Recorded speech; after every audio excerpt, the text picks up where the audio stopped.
नमस्कार। आम आदमी पार्टी के नेता और दिल्ली के पूर्व उप मुख्यमंत्री मनीष सिसोदिया 17 महीने जेल में रहे। उनके ऊपर आरोप क्या लगा? आरोप यह था कि दिल्ली की शराब या कहें आबकारी नीति जो कथित घोटाला है उसमें उनका हाथ है। इसके बाद बहुत सारे सवाल उठने लगे। सवाल यह भी कि एक मंत्री जो पढ़ाई लिखाई स्कूलों के उत्थान की बात कर रहा है वो आखिर शराब घोटाले नीति में कैसे फंस गया। सवाल कई सारे उठे। एक सवाल यह भी उठा कि आम आदमी पार्टी जो भ्रष्टाचार के खिलाफ लड़कर आवाज बुलंद करके देश की राजधानी दिल्ली और वहां सत्ता पर काबिज हुई, एक नहीं बल्कि तीन बार काबिज हुई, आखिर वो भ्रष्टाचार, उसके कई सारे सीनियर नेता भ्रष्टाचार के मामले में जेल क्यों चले गए। सवाल कई सारे उठे। और उसके अलावा अब चूंकि सामने 6 महीने बाद चुनाव है, दिल्ली का चुनाव है, तो और भी बहुत सारे सवाल आ रहे हैं। और ऐसे में आज जब हम चर्चा कर रहे हैं, ये सवाल पूछ रहे हैं, तो सवाल का जवाब देने के लिए खुद मनीष सिसोदिया जी हमारे साथ हैं। मनीष जी, आपका स्वागत करता हूं इस कार्यक्रम में और बहुत शुक्रिया कि आपने समय निकाला। आपका भी बहुत बहुत शुक्रिया। और 17 महीने जेल का सफर आपका, उसकी चर्चा तो हम करेंगे ही, लेकिन उसके अलावा सबसे बड़ी चीज जो मैं कह रहा था अभी कि पढ़ाई लिखाई शिक्षा की बात, उसके बाद आप दूसरी तरफ जाते हैं तो आबकारी नीति की बात होती है और उसमें आप फंस जाते हैं।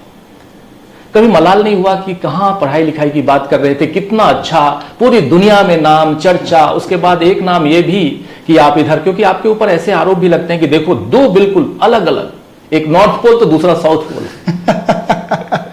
देखिए, मैं शिक्षा पे काम कर रहा था और शिक्षा मैं समझता हूँ देश की सबसे बड़ी ज़रूरत है। 75 साल के भारत को, हम 100 साल के भारत, आज़ाद भारत में प्रवेश करें तो बिना शिक्षा के, सरकारी स्कूलों की शिक्षा शानदार किए बिना हम विकसित भारत नहीं बना सकते। अगर कोई ये कहे खड़ा होके कि मैं भारत को विकसित बना दूंगा भाषणों से, मैं लाल किले से पिछले 4 साल से बोल रहा हूँ या कहीं से भी, मैं टीवी इंटरव्यूज़ में या टीवी भाषणों में 5 साल से बोल रहा हूँ कि मैं विकसित बना दूंगा, विकसित भाषणों से नहीं बनेगा। विकसित राष्ट्र, विकसित भारत सरकारी स्कूलों से बनेगा, प्राइवेट स्कूलों की फीस कम करने से बनेगा जी। और दुनिया का कोई भी राष्ट्र अगर विकसित राष्ट्र की श्रेणी में आया है तो उसमें 50 साल पहले, 100 साल पहले या शायद 25-30 साल पहले किसी एक सरकार ने वहां पागलों की तरह सरकारी स्कूलों को ठीक किया होगा और प्राइवेट स्कूलों की नकेल कसी होगी कि फीस नहीं बढ़ाएंगे, तभी बना होगा। उसके अलावा कोई राजमार्ग नहीं है। मैं ये बात कर रहा हूँ, अरविंद केजरीवाल मुख्यमंत्री जी ये बात कर रहे हैं कि भाई विकसित बनाना है तो पढ़ाओ, अगर भारत को विकसित बनाने का सपना पूरा करना है तो देश को पढ़ाओ। अरविंद केजरीवाल जी इसी को करके दिखा रहे हैं। मैं इसको करने में सहयोगी बन रहा हूं अरविंद केजरीवाल जी का और करके दिखा रहा हूं। ये जो आपने बात कही ये है। अब इनकी भारतीय जनता पार्टी की प्रॉब्लम यह है कि इनके पास में सरकारें, राज्य सरकार की भी बहुत सालों से, बहुत देश भर में, इनके पास में केंद्र सरकार भी पूरे उसमें है, फुल स्ट्रेंथ के साथ थी, लेकिन ये कर कहीं नहीं पाए। ना तो शिक्षा इनके विजन में है, ना शिक्षा इनके कर्म में है, इनके कार्यक्रमों में है। बातें हैं, बस बातें हैं। तो इनकी सबसे बड़ी समस्या थी कि इस क्रेडिबिलिटी को कैसे तोड़ा जाए कि ये मनीष सिसोदिया नाम का आदमी, ये अरविंद केजरीवाल नाम का आदमी, ये तो शिक्षा पे काम किए जा रहा है यार, और इनके बनाए हुए सरकारी स्कूलों से बच्चे बिना कोचिंग के IIT पहुंच जा रहे हैं। इनके बनाए हुए सरकारी स्कूलों से बिना कोचिंग के बच्चे सीधे NDA क्रॉस कर जा रहे हैं। ये तो कमाल हो जा रहा है। हम 20-20 राज्यों में सरकार बना के और 15-15, 20-20 साल सरकार चला के एक स्कूल सरकारी ऐसा नहीं खड़ा कर पाए जहां बिना कोचिंग के बच्चे IIT पहुंच जाएं। सरकारी स्कूलों से वापस बच्चे IIT पहुंचने लगे। नीट के क्लास सैकड़ों हजारों बच्चे नीट के एग्जाम क्रॉस करने लगे। ये मॉडल इनको परेशान कर गया। इस वजह से इन्हें लगा, इन्होंने पहले हमारे MLAs के ऊपर बहुत आरोप लगाए, झूठे साबित हुए।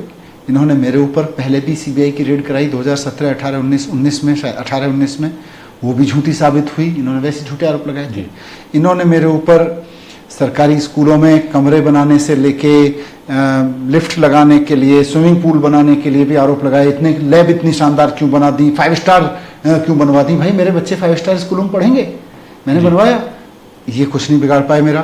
फिर इन्हें लगा यार इससे तो कुछ नहीं बिगाड़ा इनके ऊपर बहुत, इसलिए इन्होंने फिर ये पूरा कॉन्स्पिरेसी रची और अब नतीजा सबके सामने है। लेकिन इसका नतीजा अभी इस रूप में सामने है कि हम जेल गए, इस रूप में सामने है कि देखो इस 2 साल के बाद भी इनका ट्रायल शुरू नहीं हो पाया इस मामले में, बस एजेंसीज का दुरुपयोग करके जेल में डाल पाए हैं। ट्रायल में इसका नतीजा आएगा अभी तो मैं बाहर आ गया, अरविंद केजरीवाल जी भी बाहर आ जाएंगे जल्दी। और ट्रायल में जब आप देखेंगे तो जो भी इन्होंने आरोप लगाए एक भी नहीं टिकेगा, सब झूठे साबित हो जाएंगे। लेकिन तब तक के लिए तो हंगामा कर लीजिए, फिर जब कोर्ट का नतीजा आएगा फिर पता चल जाएगा, हाँ जी देखो जी वैसे जी हो जाएगा फिर इनका। जी आप लोग चूंकि जनप्रतिनिधि हैं, जनता के बीच इसका क्या इम्पैक्ट हुआ है, अब जब आप घूमेंगे तो उसका असर पता चलेगा ही, लेकिन और वहां तक भी आऊंगा। लेकिन उससे पहले चूंकि इस पूरे मसले में ईडी और सीबीआई, पहले आपको सीबीआई की जांच से गुजरना पड़ा, फिर ईडी, जांच एजेंसियां काफी सुर्खियां बटोर रही हैं, सुर्खियां दूसरे ढंग से बटोर रही हैं। आप जब इन एजेंसियों की जांच और इन सब से गुजरे, आपका अनुभव क्या रहा? मेरा अनुभव तो देखो एक आम आदमी वाला ही अनुभव है, मुझसे ज़्यादा कटु अनुभव तो देश के और बहुत सारे लोग कर रहे हैं। जब मैं इन सीबीआई और ईडी के मामलों में पढ़ा और मैंने देखा, मैंने वकीलों से बात की, तो जो ईडी के बेसिकली ईडी क्या है, पीएमएलए एक्ट जी का इम्प्लीमेंटेशन देखती है। तो देश की अदालतों में पीएमएलए के वकील हैं जो पीएमएलए का केस रखते हैं, जिनके ऊपर पीएमएलए के मनी लॉन्ड्रिंग के आरोप लगे हैं।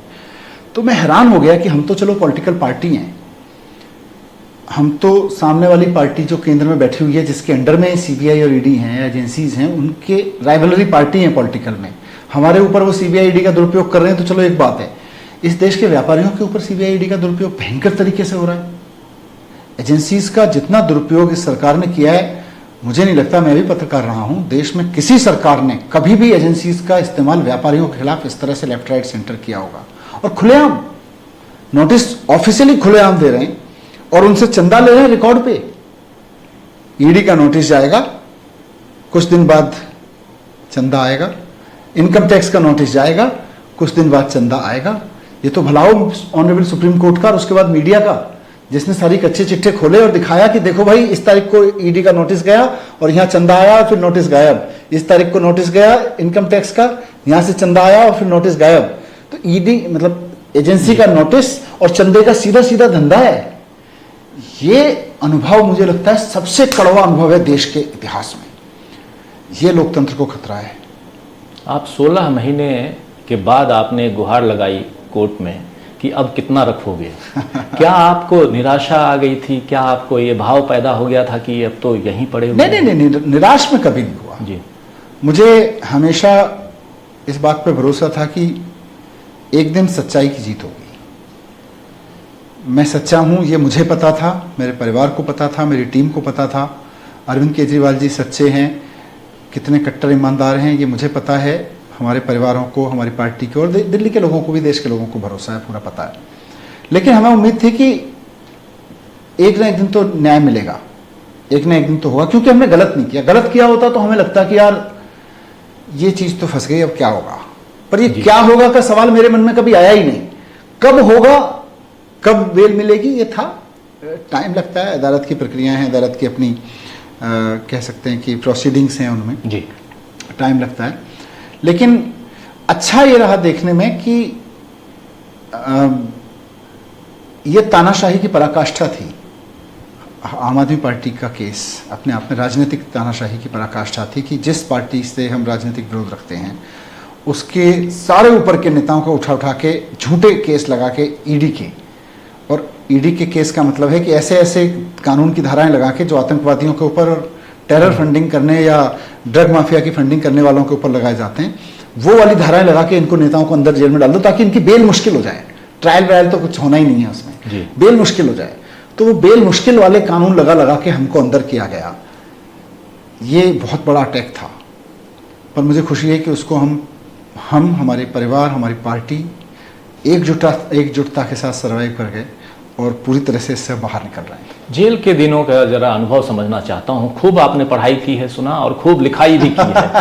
क्या कोई किताब लिख डाले या कोई रणनीति ऐसी बना ली कि आगे क्या कुछ करना है? क्या है ना, मेरा इंटरेस्ट है अपना पर्सनल एजुकेशन का।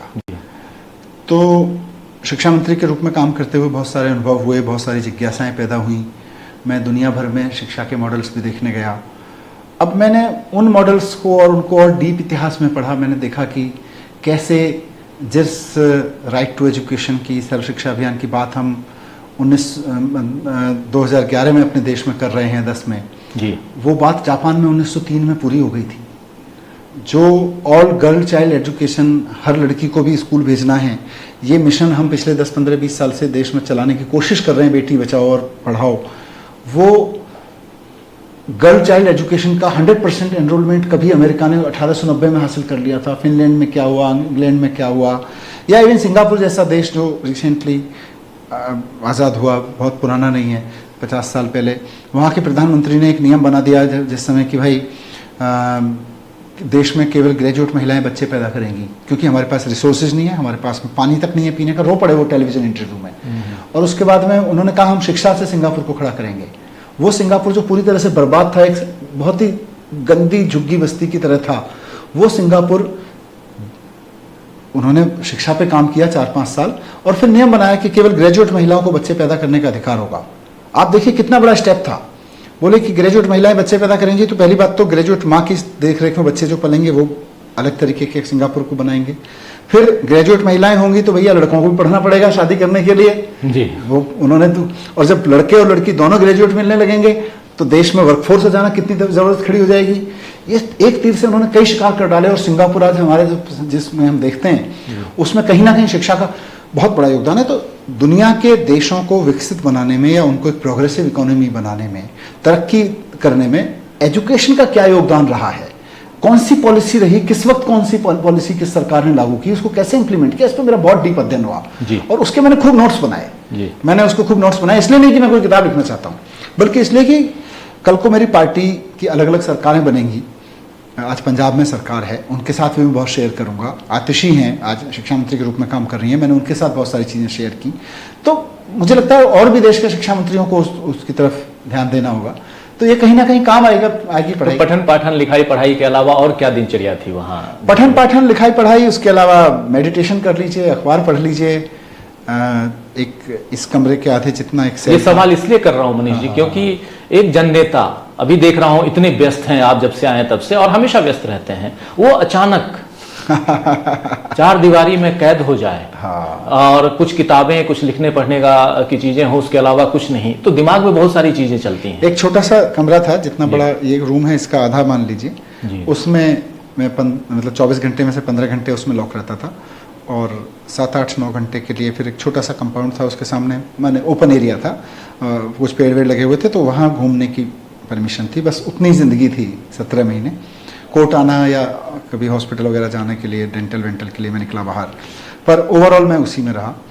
और मेरे सामने ये चुनौती थी कि भाई अब मैं इस कमरे में हूँ, मेरी ज़िंदगी के कुछ समय इस कमरे में ही कटना है, बंद रह के कटना है। सामने सलाखें हैं, दरवाज़ा भी नहीं होता, वहाँ सलाखें होती हैं, तो इन सलाखों के पीछे ही कटना है। तो या तो मैं अपने आप को किसी दुर्भाग्यशाली व्यक्ति के रूप में समझ के और दुखी हूँ, या मैं देखूं कि मैं तो एक राजनीतिक कार्यकर्ता हूं, लड़ाई लड़ रहा हूं, ठीक है, राजनीतिक लड़ाई में यहाँ आ गया हूं, मुझे समय मिला है तो मैं पढ़ता हूं, लिखता हूं, मेडिटेशन करता हूं, अपने अंदर के विकारों को देखता हूं, राग द्वेष को देखता हूं। विपश्यना सीखी थी मैंने पहले भी, तो मुझे अच्छा लगा, मुझे लगा कि मुझे ये अब इस समय का भी सदुपयोग करना चाहिए।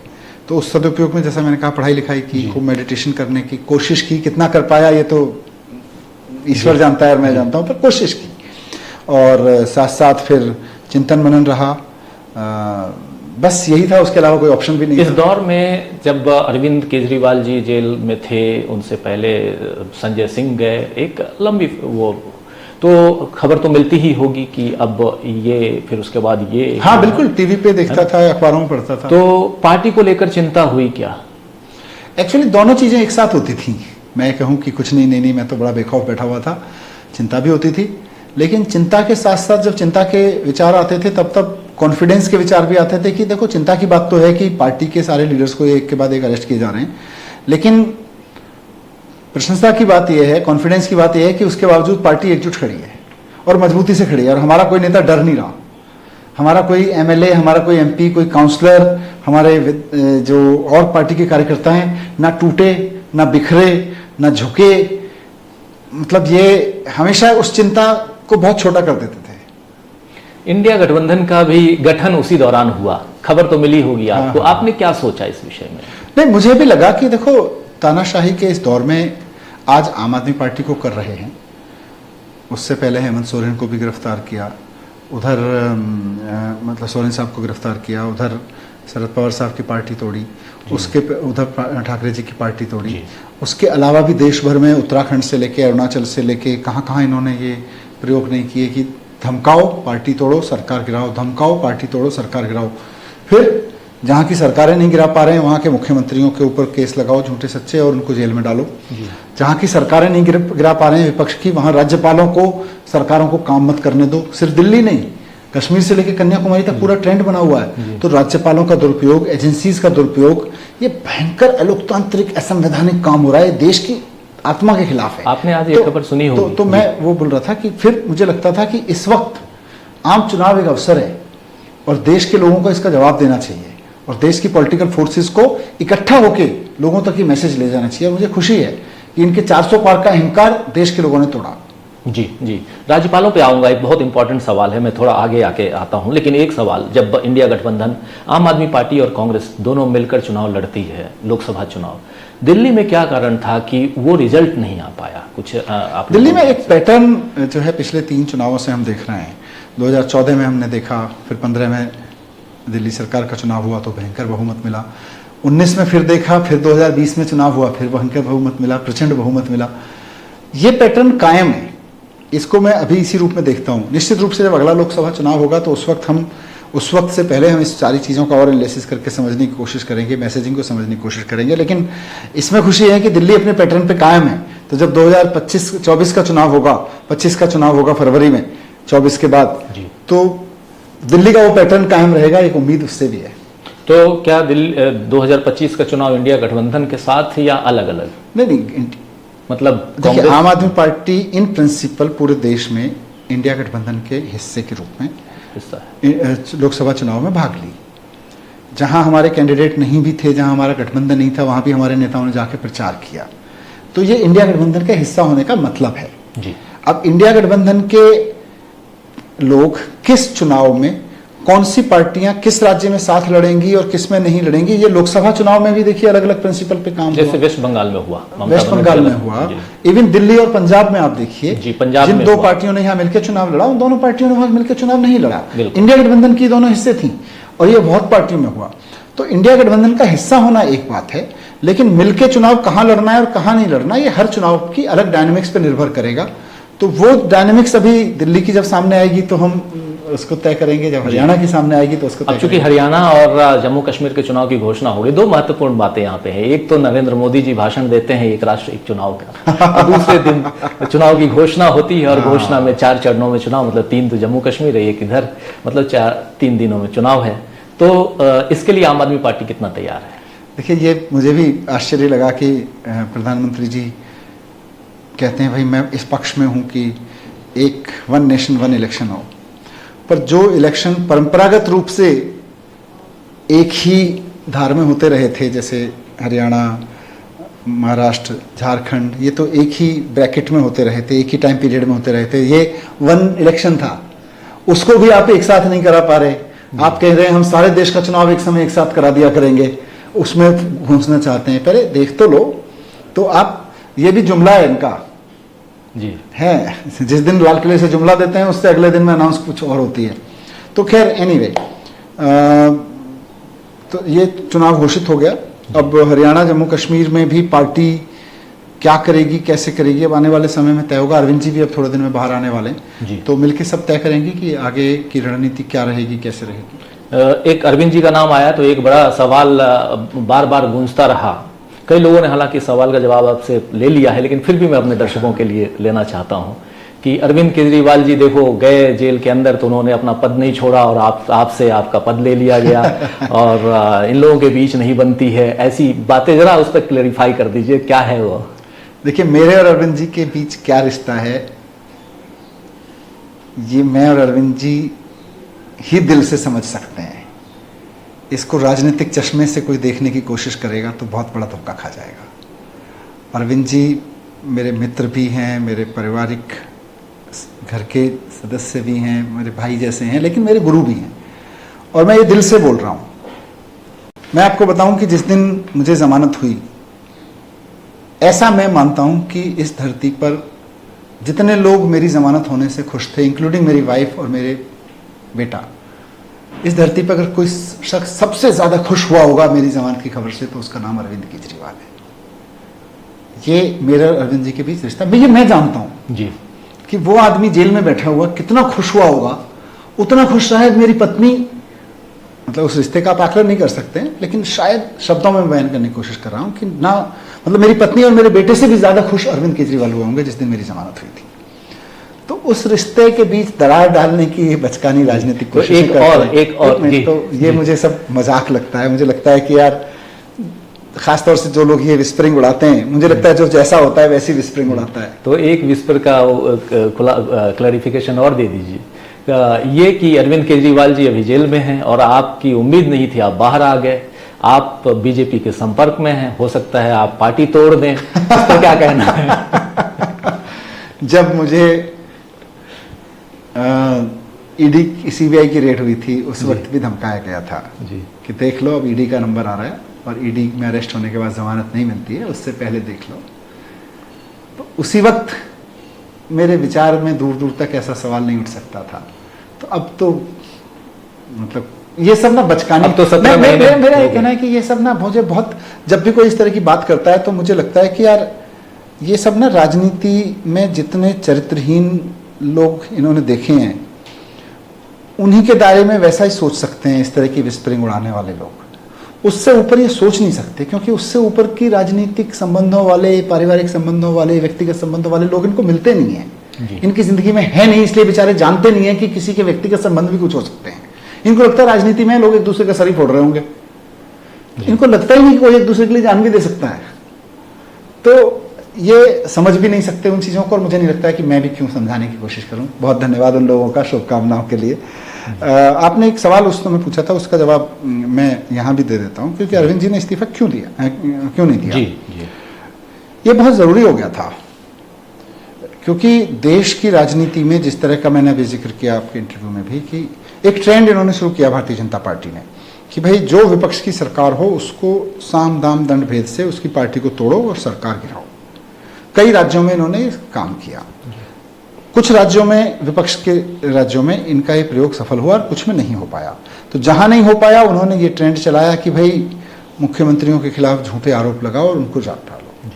तो उस क्रम में इन्होंने झारखंड पहला प्रयोग किया, हेमंत सोरेन साहब ने इस्तीफा दिया, उनकी सरकार बदली, वहां पे तुरंत उन्होंने दिल्ली में प्रयोग किया, उस पर भी ये आगे बढ़े। मुझे लगता है ये ट्रेंड तोड़ना बहुत जरूरी था कि भाई ये तो बहुत आसान काम है, किसी भी मुख्यमंत्री के खिलाफ कुछ भी बोलो, ईडी का केस लगाओ पीएमएलए का, उसको उठा के ले जाओ जेल में, अरे बोलो इस्तीफा दो। अब एक आध केस में हो रहा होता तो लोग कहते यार क्या हो रहा है, ये तो पूरे देश में ही चल रहा है, आंधी आ रही है विपक्ष के ऊपर ईडी के केसेस करने की, लेफ्ट राइट सेंटर सारे नेताओं के ऊपर, या तो राज्यपाल से तहस नहस करा दो या ईडी से तहस नहस करा दो। तो कहीं तो रोकना पड़ेगा इस चेन को, और अरविंद केजरीवाल जी ने बहुत हिम्मत के साथ अपने ऊपर जिम्मेदारी लेते हुए, क्योंकि वो जानते हैं कि कहीं कुछ गलत नहीं, ये चेन रोकी है। क्योंकि ये बहुत मुश्किल काम है जेल के अंदर रहना, और मुश्किल काम है, कई सारे सवाल हो रहे हैं, जैसे 6 महीने से आपने कैबिनेट की बैठक नहीं की। ये सब सवालों के, देखिए दिल्ली की अल्टीमेटली व्हाट मैटर्स इज कि दिल्ली की जनता के काम रुके कि नहीं रुके। मैं आपको छोटा सा उदाहरण देता हूँ, दिल्ली की जनता के घरों में बदस्तूर लाखों लोगों के घरों में जीरो बिजली के बिल आ रहे हैं, बिजली के जीरो बिल आ रहे हैं। 2 करोड़ लोगों ने मोहल्ला क्लिनिक में इलाज कराया है, 20 नए सरकारी स्कूल बन के खड़े हो गए इस बीच में। तो काम नहीं रुक रहे, और जब काम नहीं रुक रहे तो जनता तो खुश है, और वो ये देख के खुश है कि हमारा लीडर, उसके ऊपर तमाम षड्यंत्र हो रहे हैं फिर भी काम नहीं रुकने दे रहा। लेकिन ये तालमेल राज्यपाल उपराज्यपाल के साथ क्यों नहीं बन पा रहा है, एलजी के साथ? ये हमारा ही नहीं है ना। देखो यहाँ तो इन्होंने बहुत ही विषम परिस्थिति कर दी, लोकतंत्र की पूरा गला घोट दिया, लेकिन जहां जहां विपक्ष की सरकारें, इन्होंने राज्यपालों को एक ही काम दे रखा है। वही राज्यपालों पे आना चाहिए। हाँ, एक काम दे रखा, वही राज्यपालों को एक ही काम दे रखा है इन्होंने कि बस सरकारों को भंग करने की कोशिश करो, अगर भंग ना हो पाए तो काम रोकने की कोशिश करो। मैं बहुत सोचता रहा, पढ़ता भी रहा राज्यपालों की भूमिका को। सुप्रीम कोर्ट जब इनको, राज्यपालों को कहता रहा कि भाई कर क्या रहे हैं ये राज्यपाल, कई मामलों में, पंजाब से लेके केरल तक और कहीं कहीं बंगाल से लेके दिल्ली तक, हर जगह विपक्ष की जहाँ भी सरकारें हैं। तो मुझे लगा इस देश में 75 साल के लोकतांत्रिक प्रयोग के बाद क्या राज्यपाल की जरूरत है? ठीक है, किसी समय रहा योगी, मैं उस वक्त को क्वेश्चन नहीं करना चाहता हूँ, उस वक्त किसने क्या सोच के क्या किया और उसकी क्या भूमिकाएं, नहीं बहुत प्लस भी रहा होगा, मैं उसके एनालिसिस में भी नहीं जाना चाहता। आज की तारीख में राज्यपाल के पास ऐसा कोई काम नहीं है जो वो उस प्रदेश की जनता के हित में करते हों। केवल अहित में करते हैं। राज्य की जनता एक सरकार चुनती है, किसी भी पार्टी की चुने जी, उस विपक्ष की सरकार है तो उसके काम रोकने की कोशिश करते हैं। राज्यपालों का पद की जरूरत ही नहीं है, खत्म कर दो, पैसा भी बचेगा और ये तानाशाही भी, इस तानाशाही पे भी अंकुश लगेगा। ये एक प्रबुद्ध समाज इस विषय में सोच रहा है, इस पे बातें हो रही हैं, मैं देखता हूं। बिल्कुल सही सवाल है होना आपका। चाहिए। देखिए किसी से, देखिए, और मैं कोई ऐसा अनकॉन्स्टिट्यूशनल बात नहीं कह रहा हूं। हमारे देश के विचारकों ने संविधान बनाया, उसमें बहुत शानदार चीजें लिखी, उसके बावजूद हमने first year of governance central government को माना, second year of governance state government को माना। फिर एक किसी समय पे लागू लगा, एहसास हुआ कि नहीं यार, थर्ड टीयर ऑफ गवर्नेंस को और नीचे गांव तक, कस्बों तक ले जाने के लिए थर्ड टीयर ऑफ गवर्नेंस की जरूरत है। तो हमने पंचायती राज के लिए और नगर निगम राज के लिए संविधान में ऐड की चीजें कि और डेमोक्रेटाइज हो जाएं। तो इस डेमोक्रेसी को ही और आगे बढ़ाने के लिए आज राज्यपाल के पद को खत्म करने की जरूरत है, खत्म कर देना चाहिए। बिल्कुल।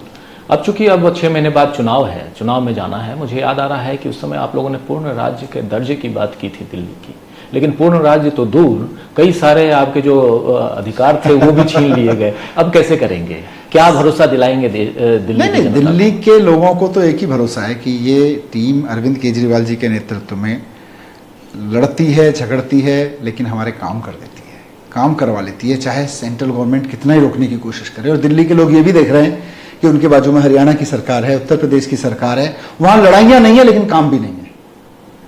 उत्तर प्रदेश में यहाँ या गुड़गांव में, नोएडा में, ये तो बड़े शहर हैं, इनमें सरकारी स्कूलों की हालत देख लो जाके, सरकारी अस्पतालों की हालत देख लो जाके, बिजली के बिल देख लो उनके। तो लोग कह रहे हैं यार ये आदमी लड़ता है तो हमारे लिए लड़ता है और हमारे काम करवा देता है। जी, ये स्कूल और अस्पताल मुख्य रूप से ये दो काम आम आदमी पार्टी ने बहुत मजबूती के साथ किया है। बिजली और बिजली, ये तीनों। और क्या आने वाले समय में, क्योंकि अभी जो एमसीडी है और बाकी जो जिस ढंग से दिल्ली की सरकार और पिछले दिनों अस्त व्यस्त रही है, उसको दुरुस्त करने के लिए अभी कोई मास्टर प्लान इस वक्त, चूंकि सामने चुनाव, इसलिए मैं कह रहा हूँ। नहीं, अस्त व्यस्त देखिए, कुछ चीज़ों में तो कुछ चीज़ें ऑनगोइंग हैं और वो ऑनगोइंग चीज़ें चलती रहेंगी जो हम चला रहे हैं। जी, हमारी सरकार काम कर रही है। कुछ चीज़ें एस्टेब्लिश हो चुकी हैं, जैसे मैंने कहा बिजली के बिल जीरो, या मोहल्ला क्लिनिक, या ये स्कूलों का काम, नए कॉलेज जैसे नई यूनिवर्सिटीज़ बनाई थी उनमें पढ़ाई शुरू हो गई। आज बच्चों को बहुत अपॉर्चुनिटी मिल रही है हायर एजुकेशन पढ़ने की।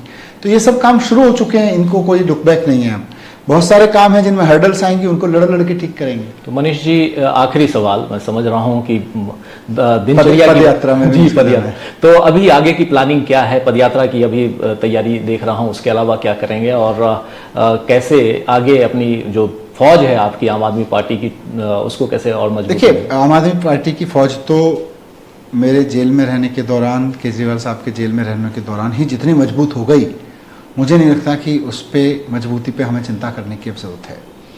रही बात जनता की, तो मैं 17 महीने जनता से दूर रहा हूँ और जनता के बीच में रहना जाना मुझे बहुत अच्छा लगता रहा है।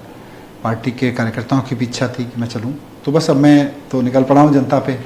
तो ले मशालें चल पड़े हैं, लोग मेरे गांव के, अब अंधेरा जीत लेंगे लोग मेरे गांव के। जी बिल्कुल। तो बहुत शुक्रिया मनीष जी, समय निकालने के लिए। और समझ रहा हूँ कि चुनाव का वक्त है और जैसे बता रहे हैं, और मैं देख रहा हूँ बाहर भीड़ लगी है, आपको निकलना है। बहुत बहुत शुक्रिया। तो दोस्तों, इस वक्त आप सुन रहे थे मनीष सिसोदिया जी, जो उप मुख्यमंत्री रहे दिल्ली के, और हो सकता है कि आने वाले समय में फिर से पदभार ग्रहण करें। हालांकि ये सवाल मैं पूछा नहीं, लेकिन फिर भी अभी आने वाला समय बहुत कुछ दिल्ली की राजनीति के लिए, चाहे खुद दिल्ली की राजनीति यानी राज्य की राजनीति, या दिल्ली में जो बैठी हुई सरकार, केंद्र सरकार है, उसकी राजनीति में बहुत कुछ आप देखेंगे। और चर्चा ऐसे ही जारी रहेगी किसी और शख्सियत के साथ। बहुत बहुत शुक्रिया।